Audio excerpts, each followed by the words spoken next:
उपहार में नहीं मिली है। इसके लिए एक लंबी यात्रा करनी पड़ी है, आजादी की यात्रा। इस यात्रा में हजारों लाखों लोगों ने अपनी जान की कुर्बानी दी। 1919 जलियांवाला बाग।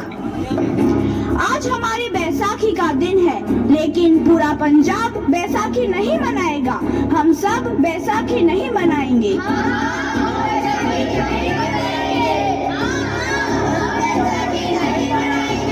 जब तक हम अंग्रेजों को भारत से बाहर नहीं निकाल देते, पूरा पंजाब बैसाखी नहीं मनाएगा। अच्छा, तो तुम सब हमारा विरोध करता है, भाग जाओ यहाँ से। इसका अंजाम बहुत ही बुरा होगा। हम नहीं जाएंगे, तुम लोग जाओगे। हमें नहीं, तुमको भारत से भागना होगा। Soldiers fire!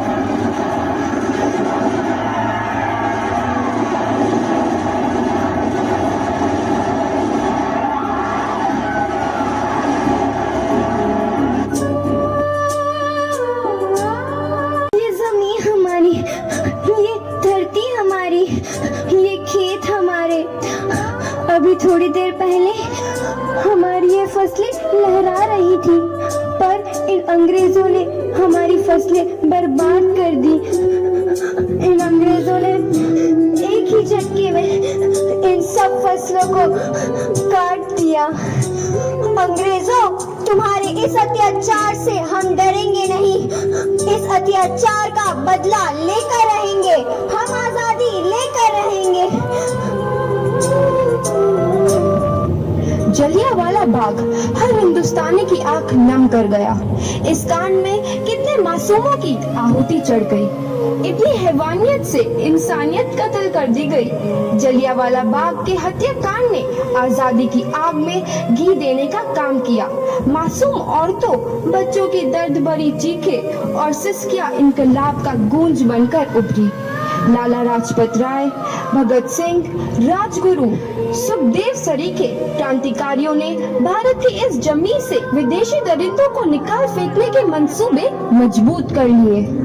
8 अप्रैल 1929 लाला लाजपत राय के नेतृत्व में साइमन कमीशन के खिलाफ एक भारी जुलूस निकाला गया। साइमन कमीशन वापस जाओ। साइमन कमीशन वापस जाओ। साइमन कमीशन वापस जाओ। साइमन कमीशन वापस जाओ। साइमन कमीशन वापस जाओ। Simon commission Simon commission Simon commission Simon commission. बेवकूफ इंडियंस, तुमको हमारी बात समझ में नहीं आती। Stop this. साइमन कमीशन नहीं मानता। I said stop this. Lala ji, आप आगे बढ़ो, हम आपके साथ हैं। लाला जी, संघर्ष करो, हम आपके साथ हैं। लाला जी, संघर्ष करो, हम आपके साथ हैं। लाठी चार्ज करो।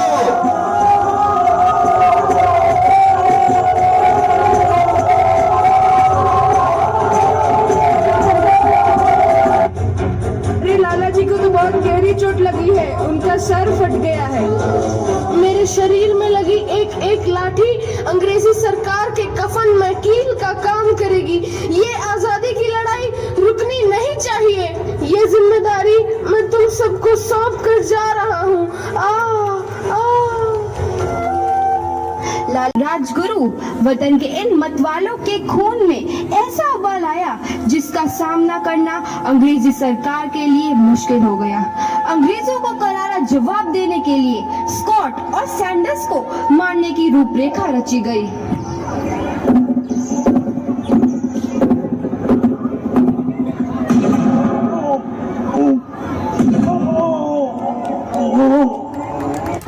सैंडर्स मारा गया।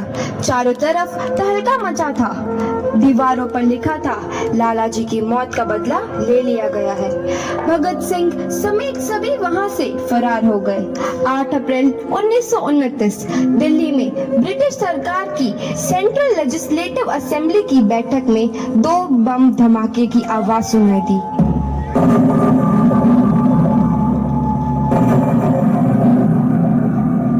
धमाकों ने अंग्रेजी हुकूमत को हिलाकर रख दिया।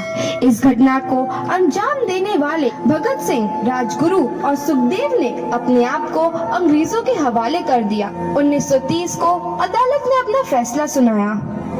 मुलजिम भगत सिंह, मुलजिम राजगुरु, मुलजिम सुखदेव को दफा 121 और दफा 302 के तहत ये अदालत तीनों को मुजरिम करार देती है और इस गुस्ताखी के लिए ये अदालत इन तीनों को सजाए मौत की सजा सुनाती है।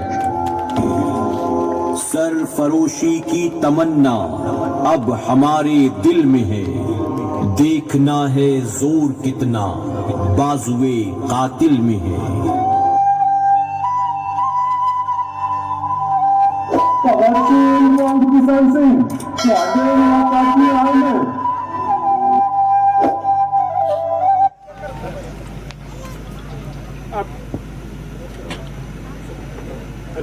फांसी के फंदे पर सो जाएगा, मौत के वादे में खो जाएगा, तब तुम रोगी तो नहीं, अपना आंचल आंसू से भिगोगी तो नहीं। तब भगत सिंह की मां ने कहा कि हे बेटे, देश भगत की जननियां तो अपने रक्त से गुलामी की दाग धोती हैं और राष्ट्रीय हित पुत्र के बलिदान पर सिंहों की मां नहीं, सियारों की मां रोती है।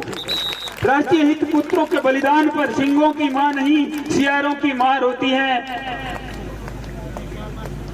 मैं तेरी शहादत पर रोऊंगी नहीं, खुशी से वारी जाऊंगी। अरे मैं तो सिंहों की सिंह की मां हूँ, बबर सिंह भगत सिंह की मां हूँ।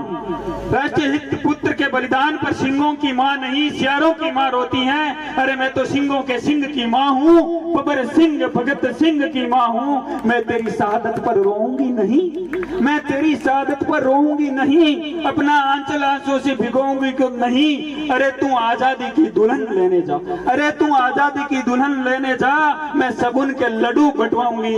अरे जा बेटे जा, अरे जा बेटे जा, ले आ स्वतंत्रता का डोला। मैंने अपने हाथों से रंगा है बसंती चोला, मैंने अपने हाथों से रंगा है बसंती चोला, मैंने अपने हाथों से रंगा है बसंती चोला। और जन्म जन्म के पुण्यों का जब फल देता है विधाता, तब जाकर कोई नारी होती है शहीद की माता, तब जाकर कोई नारी होती है शहीद की माता। अब बात आखिरी सुन ले, अब बात आखिरी सुन ले मेरे जिगर के टुकड़े, अब बात आखिरी सुन ले मेरे जिगर के टुकड़े। हंसते हंसते फांसी पर चढ़ना मेरे प्यारे पुतड़े। अरे मरते दम तक, अरे मरते दम तक तेरा तन मन जीवन देश पे मचले और वंदे मातरम होठों पर जब प्राण तन से निकले, जब प्राण तन से निकले। पुत्र की हाल है तेरा? मैं चंगा हूँ माँ, फिक्र करने की कोई गल नहीं। पुत्र, मेरा दिल तेरी तरह पत्थर दिल नहीं होगा। तेरी ये गला सुन के मेरा कलेजा फटे जा रहा है। माँ, मेरा दिल कोई पत्थर जैसा नहीं है, एक वतन परस्त का दिल है जो मेरे देश प्रेम के जज्बे को ताकत देता है। बेटा, मेरा लाल। माँ, आज मेरी तपस्या पूरी होने जा रही है। जे तू रोई तो मैनू तकलीफ होइया। सोच, तेरा पुत्र आज शादी करने वास्ते जा रहा है। फर्क केवल इतना है, वो घोड़ी पर नहीं फांसी पर चढ़ने वास्ते जा रहा है। आज तू क्रांतिकारी की माँ है, कल तू एक शहीद की माँ होगी। माँ, पुत्र भगत, तू इतनी छोटी उम्र में हम सबको छोड़ के चला जाएगा? तूने जिंदगी में देखा ही क्या है पुत्र? मैंने अपनी माँ देखी है, जिसने मुझे एक ही बात बताई है कि बेटे, अपने देश के लिए एक बार मरना 100 बार जन्म लेने के बराबर होता है। अच्छा माँ, अब आशीर्वाद दे, आखिरी बार विदाई लेने का समय आ गया है। भगत, मेरे लाल।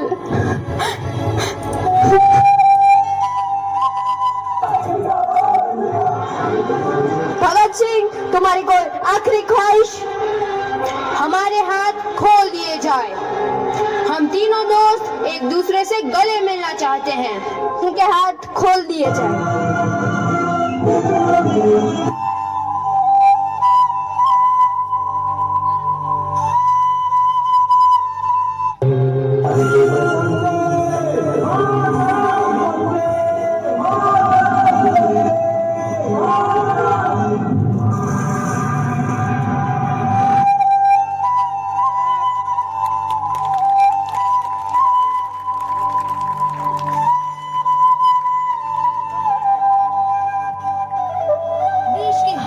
नौजवान के मन में आजादी की नई उमंग हिलोरे लेने लगी।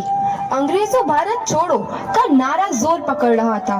सबने एक आजाद भारत का सपना देखना आरंभ कर दिया था। हर कोई अपने अपने ढंग से इस महायज्ञ में अपनी आहुति दे रहा था। सुभाष चंद्र बोस, रानी लक्ष्मीबाई, तात्या टोपे और मंगल पांडे जैसे शहीदों की कुर्बानी रंग लाई। 15 अगस्त 1947 को भारत आजाद हुआ।